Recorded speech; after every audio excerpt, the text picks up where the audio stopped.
Ewige God en Vader, voor U buig ons vanmôre in volkome afhanklikheid van U. Want U het ons gemaak. Ons is U sinne. En ons word U kinders wanneer Jesus in ons lewens inkom. Ons loof U daarvoor en dank U dat U deur die Heilige Gees vanmôre ook weer in ons is en hier teenwoordig is om ons te seën. Hoor daarom, Here, as ons aan U lof bring en as ons voor U buig en U bely as koning van ons lewens. Dankie dat ons in Jesus Christus se naam ook die bose kan weerstaan, dat hy sal wegvlug hier vanmôre, omdat hy iets beleef van U liefde en besef dat hy niks is voor U nie. Ons dankie dat ons dit mag bid in Jesus Christus se wonderlike naam. Amen. Nou kan ons die Bybels maar weer oopmaak by Matteus 5 en ons gaan vanmôre 'n bietjie kyk na hoe lyk dit as jy volkome afhanklik van God leef, dat mense na die buitekant toe dit kan raak sien. Voordat ons lees, bid ons net saam. Dankie Here vir die voorreg om weer U woord te mag lees vanmôre. En te besef dat U die God is wat regtig met ons praat. En ek bid vanmôre weer dat U deur die Gees ons sal sensitief maak vir U stem en vir U leiding deur U Gees wat elke oomblik van elke dag gebeur. Dat ons sal raak sien waarheen U met ons op pad is. Dat ons U sal hoor en dat ons sal gehoorsaam wees. En daarom vra ons dat U met ons sal praat vanmôre, ook vanuit hierdie deel wat ons nou al 'n bietjie goed bekyk het. Ons bid dit in Jesus Christus se wonderlike naam. Amen. Nou ek gaan vanmôre net eers lees uit die nuwe 2020 vertaling en ek gaan net vers 1 tot 3 lees vanmôre, waar die Here Jesus met sy preek begin. Dit is ook in Lukas 6 vers 20 tot 23 kan jy gaan kyk. En hy sê hierso, toe Jesus die skare sien het hy teen die berg opgegaan. Hy het gaan sit en sy disippels het na hom gekom. Hy het begin praat en hulle geleer en gesê, gelukkig is die armes van gees, want aan hulle behoort die koninkryk van die hemele. In die 83 vertaling sê hy vir hulle, en ek gaan nou net vers 3 lees, geseënd is die wat weet hoe afhanklik hulle van God is, want aan hulle behoort die koninkryk van die hemel. Nou, ek wil graag vanmôre net saam met julle kyk na 7 beginsels. 7 eienskappe, kan jy ook sê, waar volgens ons kan toets of ons volkome afhanklik van God is. En waarin mense van buite kan raak sien, hierdie man, vrou, kind, seun, meisiekind, hulle vertrou regtig die Here met alles wat hulle is. Hulle is arm van gees, want dis wat dit beteken. Jy vertrou glad nie op jou eie slimheid en op jou bankstate en wat ook al nie. En Matteus 5 vers 3 se belofte by dit, as jy volkome afhanklik van die Here lewe, is die belofte daarso, dat ons dan in die koninkryk van die hemele sal ingaan. Dit is nie die ding wat jou red nie. Jesus Christus het aan die kruis gehang. En hy nooi ons uit om na hom toe te kom. En hy sê net voor sy hemelvaart vir die disippels, gaan, julle en ek is almal disippels, as ons gekies het vir Jesus, gaan maak disippels van alle nasies, leer hulle, doop hulle en stuur hulle dan ook uit om as disippels te gaan na die res van die wêreld toe. So, dan is een van die gevolge van die feit dat jy gekies het vir Jesus en jy jou afhanklikheid, volkome afhanklikheid van die Here besef, dat jy verseker in die koninkryk van die hemele ingaan. Jy hoef nie te glo aan die wegraping of aan groot of klein doop nie of wat anders nie. Jy moet glo in Jesus en dat jy van hom afhanklik is. Dan ontvang jy dit. En ek hoop vanmôre, almal van julle wat hier is, smag saam met my om deel van die koninkryk van God te wees op hierdie manier. Nou kom ons kyk na die 7 dinge. Ek het al van hulle genoem toe ons aanvanklik oor Matteus 5 vers 3 gepraat het met mekaar. Nou ek bring weer by die eerste ene is, jy sal van jou eie ek gespeen word. Daai ene wat altyd alles wil voorskryf en doen en almal moet soos jy wees en maak soos jy sê. Jy sal daarvan gespeen word. In Psalm 131 vers 2 bely die skrywer van die Psalm dat hy niks uit homself kan doen nie. Jouself is dan weg. Al waaraan jy dink is God en sy heerlikheid, sy glorie, sy onbeskryflike grootsheid. En jy dink aan ander en hulle behoeftes en hulle nood. So jy loop met oop oë en oop ore om te hoor waar kan jy hierdie stuk genade van God wat hy vir jou skenk met ander kan deel. Hoe kan ek dit met hulle deel? Wanneer moet ek dit met hulle deel? En die Gees van God lei jou dan om presies te weet wat jy waar moet doen. Die tweede ene is, jy verloor jouself. As jy van die eie ek gespeen raak, verloor jy jouself in die wonder van Jesus Christus. Die wonder van Jesus Christus. En jy weerkaats soos 'n spieël uiteindelik uit die heerlikheid, die onbeskryflike grootheid van God, ons Vader. Gaan lees 'n bietjie daar in 2 Korintiërs 3 vers 18. Nou veral in die lewende vertaling sê hy dit baie mooi, hoe ek en jy soos 'n spieël 'n ding moet wees waar mense vanuit die weerkaatsing van God se liefde en goedheid en genade vir hulle het. En hulle moet ook soos 'n venster deur jou kan kyk en kan sien Jesus is hier binnekant.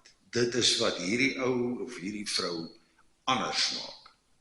En onthou net, die duiwel hou nie daarvan nie.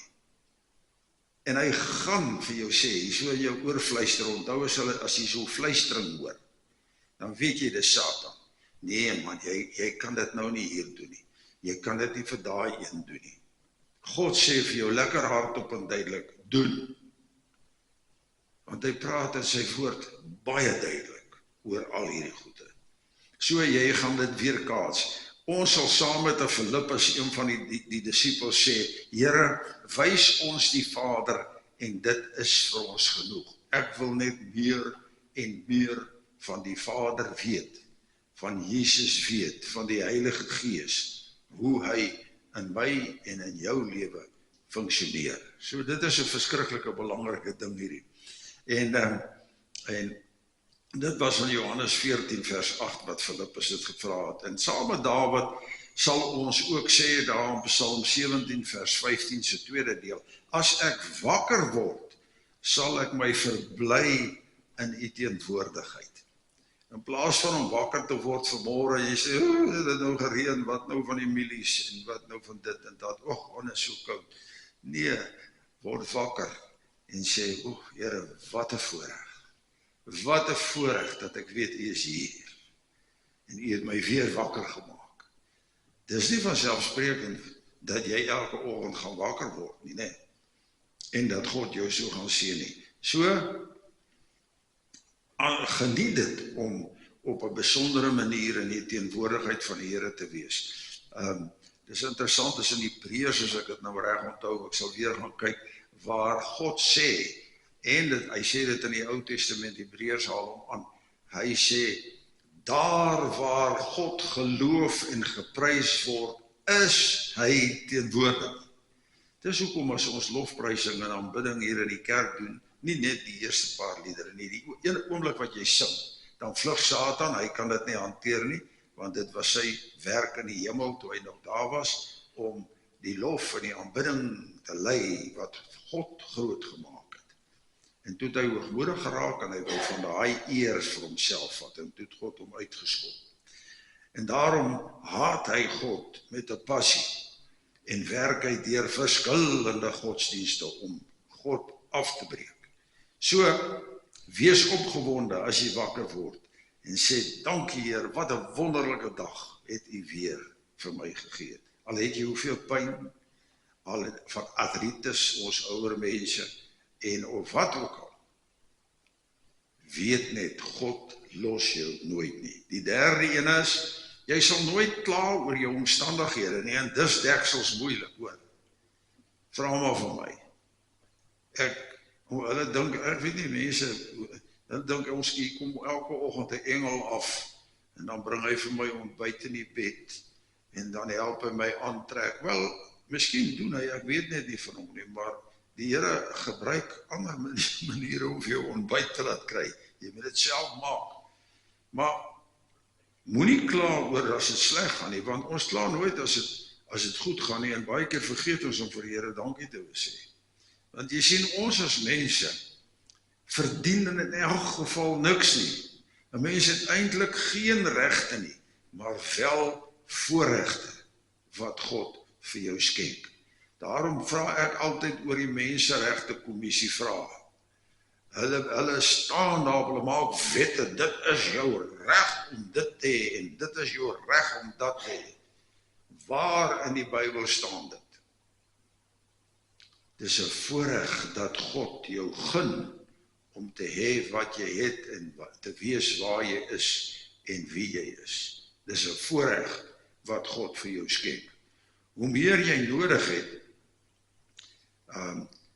en fokus op die Here en van hom dit vra, hoe dieper gaan jy delf ook in om uit te vind, hoe werk God, en wat doen God, en hoekom doen hy dit vir my, en hoe groter en hoe soeter word God se genade om dit te beleef, as hy jou so bederf. En ek en my vroukie, ons het al soveel, nie omdat ek 'n predikant is en sy met my getroud is nie, doodgewoon, omdat ons hierdie selfe stry is wat julle het, om die bose te weerstaan, en om volkome afhanklik van hom te leef, en dan te sien hoe dat hy vir jou oorvloedig seën, dat jy regtig amper nie woorde het om te gebruik nie. Hoe meer jy nodig het as jy fokus op God en dan van hom afhanklik is, hoe meer ontvang jy, en dit altyd in oorvloed van sy Heilige Gees af. Johannes 10 vers 10 sê Jesus, ek het gekom om julle die lewe te gee, en dit in oorvloed. En as jy na daai woord gaan kyk, dan bedoel hy onbeperkte oorvloedigheid, wat jou as het ware oorweldig. Dis wat God vir jou wil gee, wat jou wil doen, maar wat hy wil, nie wat ek noodwendig wil nie, en dit moet 'n mens maar ook altyd onthou. So, wanneer jy op die ou end besef, jy verdien niks nie, dit is dan wanneer jy God, ons Vader, se genade begin soek, en dit in oorvloed beleef. Want hy sien, jy kom telkens na hom toe, jy vra hom, jy praat met hom. Die 5de ding, ek spring ek nou oor die 4de ene. Jy sal net ander se goeie eienskappe raak sien, en jou eie tekorte, jou eie swakhede. Jy gaan nie altyd fout soek en sê hoe sleg is iemand anders nie. Ons almal is sleg as ons gebore word, in sonde. Maar, as jy die Here Jesus kies, as jy in 'n huis word waar die Here gedien word, dan ontvang jy toerusting en opleiding en voorbeeld van hoe jy as kind van die Here moet leef. En een van die goed wat ek persoonlik moes aanleer, wat vir my moeilik was, veral in die begin van die bediening, is dat ek nie kyk nou hoe sleg is hierdie mens nie, maar dat ek iets soek, wat ek kan sê, wauw, jy weet, dit het jy van God gekry, besef jy dit? En dan die slegte goed wat hulle aanvang, hulle help om dit uiteindelik te oorwin en uit dit uit te kom. Ons het al met hoeveel mense gewerk in ons lewens wat aan een of ander ding verslaaf is en wat verskriklike goed aangevang het, in die tronk geland het. Ek het al by 'n ou gesit wat iemand doodgeskiet het. In die tronk, ek was nie saam met hom in die tronk, ek was aan die ander kant van die rit. Maar dat 'n mens met hom op pad kon begin loop, en vir hom te kon help, om uiteindelik te besef, hy moet 'n keuse maak vir die Here, en al moet hy nou die gevolge van sy daad, moet hy dra, het hy God saam met hom, wat hom deur dit vat. En daar is vreeslik baie ander voorbeelde waar mens kan gaan. So, wanneer jy moet opkyk na almal, is juis wanneer jy waarlik nederig is. Jou nooit beter as iemand anders te sien. Jy is net meer begenadig as gevolg van hoe en waar jy en ek groot geword het. 5. Jy sal baie tyd in 'n gebed deurbring, want 'n bedelaar is altyd besig om te bedel. Hy of sy klop voortdurend by die hemelse hek, en hulle loop nie voordat hulle nie geseën word nie. Matteus 7 vers 7 en 8. Sê die Here mos, klop en vir jou sal gegee word, vra en jy sal ontvang. So, bid, praat met God, kom na hom toe met alles. Ek het al vir julle gesê van Kolossense 3:15 en Filippense 4 vers 6 en 7 waar die Here sê, bring alles na my toe. As jy oor iets twyfel, laat die vrede van die Here die skeidsregter in jou hart wees, om vir jou te sê, yes, dis reg. En as jy onvrede het, dan weet jy, dis nie wat jy moet doen nie. Maar daar is soveel ander plekke, Matteus 11:28, waar Jesus sê, kom na my toe met julle swaar goede man, ek sal julle help dra, ek wil dit doen. So, praat met hom, en die persoon wat arm van gees, wat volkome afhanklik van God is so desperaat, dat hy of sy enige iets sal opoffer, om Jesus Christus te hê as verlosser. Ek het al baie in my lewe gesien, hoe mense regtig goed een kant toe stoot, om net eers die Here te leer ken, en op pad te stoot, te loop, saam met hom. So, bid, praat met hulle. En dan die 6de ene is, jy sal Jesus Christus aanvaar op sy terme. Jy gaan nie aan die Bybel verander om jou te pas nie. Jy gaan sy gees toelaat om jou te verander om by die Bybel te pas. Dis presies die besluit wat nou by die synode in die Vrystaat geneem is. En ek het na die tyd met baie van die jonger manne gepraat wat my nou ken, en van hulle het vir my gesê, ons moet hier in Koppiesveld tevrede nou ophou om te doleer. Toe sê ek vir hulle, weet jy wat, ek het vir hulle reg aan die begin 'n brief geskryf, toe ons begin doleer daar op Petrusstein, en vir hulle gesê die dag, en toe hulle ons kon sien het, gesê die dag, ek het nog nie gesien dat julle in die koerante en in die nuus vir ons sê, julle is so jammer, julle het die pad kwyt geraak nie. En julle stel dit nou weer reg nie, julle met berou in julle harte, voor die kerk, voor die mense van die wêreld, sê julle dit was 'n verkeerde besluit wat julle geneem het by die algemene synode, sowel as by julle synode, dat julle nie met hierdie ouens verdere pad gaan stap nie, voor hulle regmaak nie. So, vastbyt boys, ek wag nou, dis wat ek vir hulle nou gesê het. Ek gaan nou 2027 se synode dophou, en ek gaan baie spesifiek let op wat hulle oor die woord van God sê, en wat die Vrystaatse synode doen. Anderster gaan ons dalk vir hulle moet sê, Kobai. Want julle stel julle bokant God. Julle sê vir God, Here, U het foute gemaak in die Bybel. Ons sal vir U help om dit reg te stel.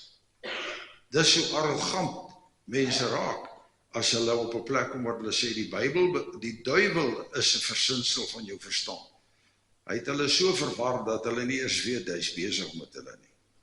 So, praat met die Here en sê, Here, wat wil U hê ek moet doen, of sê, of nie doen nie.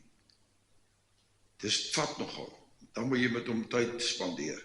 En dan die laaste ene is, jy sal God loof en prys en dank vir sy onverdiende en onbeskryflike genade.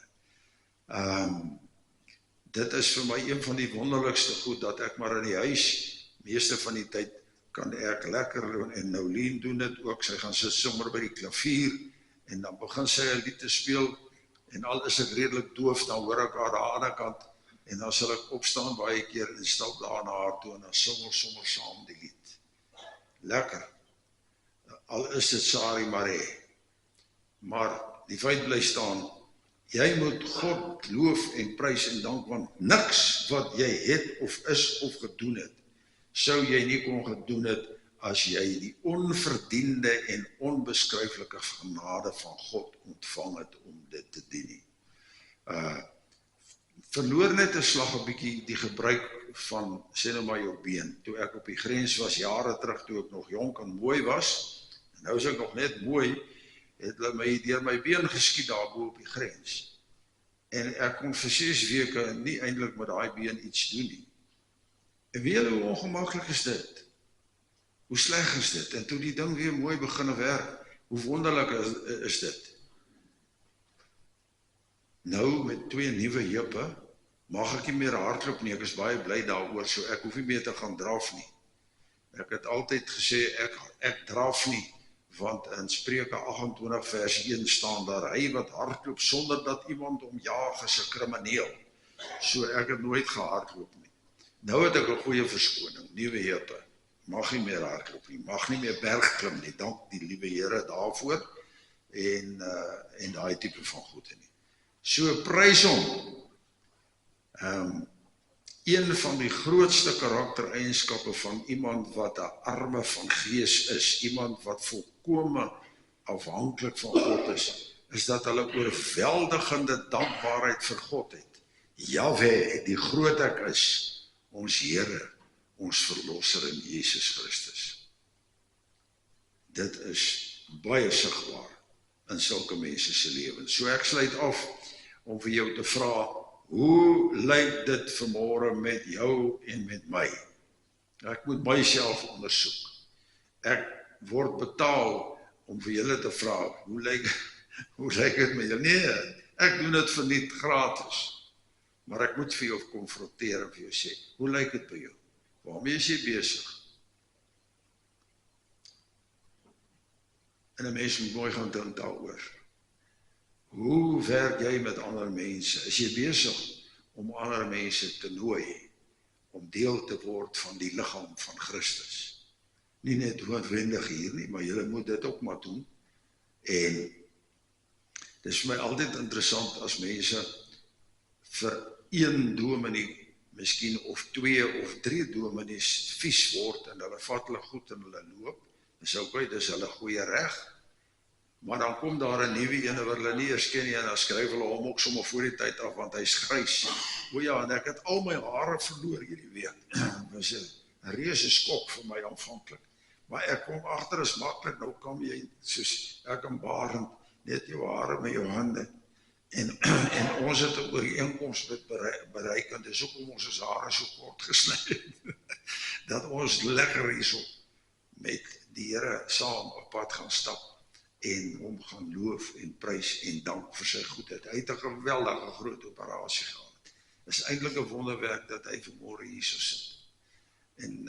En ek sê weer baie dankie, hoor. Dit was lekker vanmôre ook om julle hier te hê. So, hoe lyk dit? Indien ons raak sien dat ons dit geensins maak nie, is ons op pad na ware vreugde in Jesus Christus deur sy Heilige Gees. As jy dit bely, Here, ek kan nie uit myself. Ek is net nie, dit is nie vir my moontlik nie. En dan sê die Here vir jou, geseënd is die armes van gees, die wat volkome afhanklik van my is. Jy sal in die koninkryk van die hemel ingaan. Amen.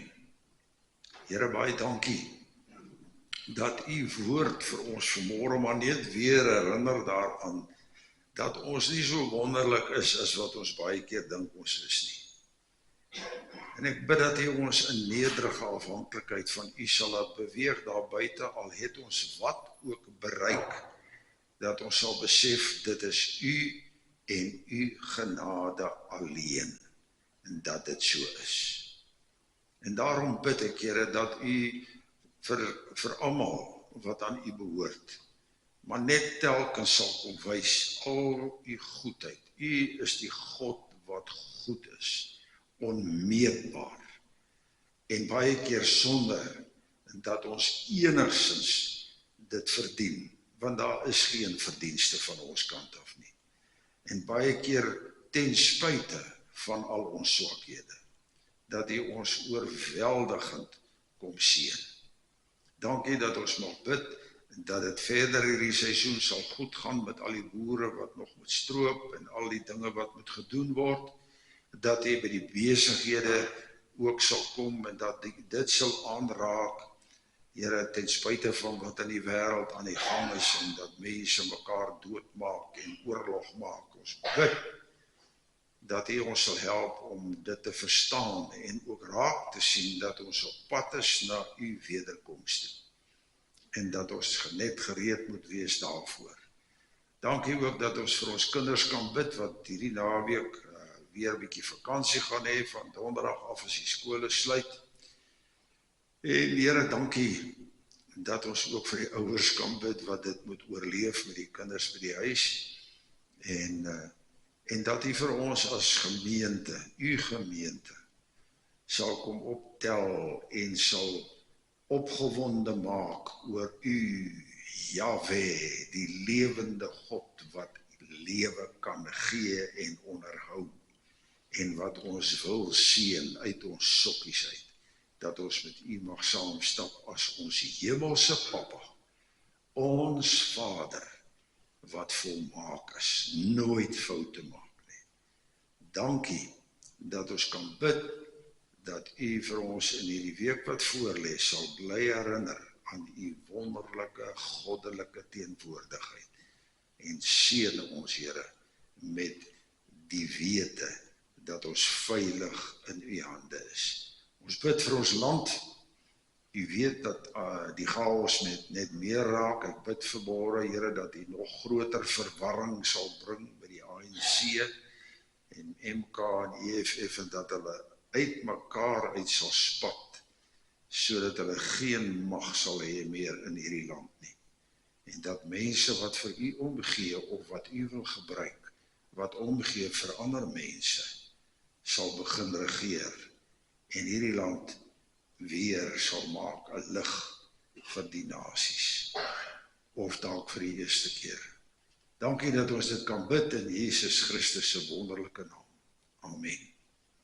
Genade van ons Here Jesus Christus wat getriomfeer het, en die liefde van God ons Vader wat hom gestuur het om ons te red, en die teenwoordigheid van die Heilige Gees wat ons lei en ons beskerm en ons bemagtig, bly met julle elkeen. Amen.